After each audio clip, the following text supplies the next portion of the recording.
কড়াইতে আমি তেল দিয়ে দেবো। এগুলো চারা রুই মাছ। মাছে লবণ হলুদ মাখিয়ে নেবো। হলুদ, মাছ আমি ভেজে নেব।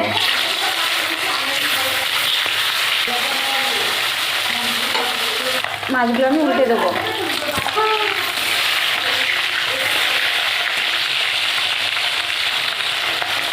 দেখুন মাছগুলো আমি লাল লাল করে ভেজে নিয়েছি। এবার আমি তুলে নেব।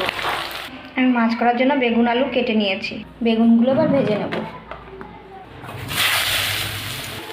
বেগুনের ভিতরে দিয়ে দেবো লবণ, হলুদ। বেগুনগুলো আমি ভালো করে ভেজে নেব। বেগুনগুলো আবার ভাজা হয়ে গেছে। এবার আমি তুলে নেব। তেলের উপর দিয়ে দেবো গোটা জিরে। আলুগুলো আমি ভেজে নেব। লবণ দিয়ে দেবো হলুদ।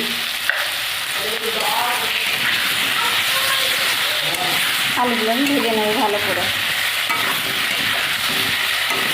আলুগুলো আমি লাল লাল করে ভেজে নিয়েছি। এবার লঙ্কাটা দিয়ে দেবো।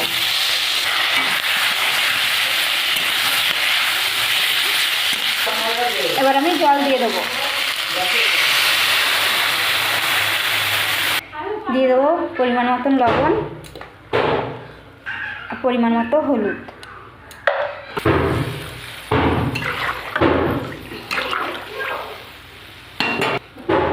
এবার আমি ঢাকা দিয়ে দেবো।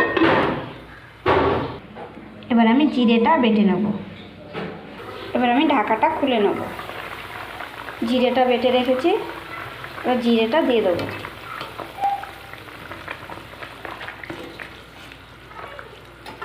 মাছগুলো দিয়ে দেবো। মাছটা দিয়ে ঝোলটা একটু ফুটিয়ে নেব। মাছ দিয়ে একটু ঝোলটা আমি জাল দিয়ে নিয়েছি। এবার আমি বেগুনগুলো দিয়ে দেবো।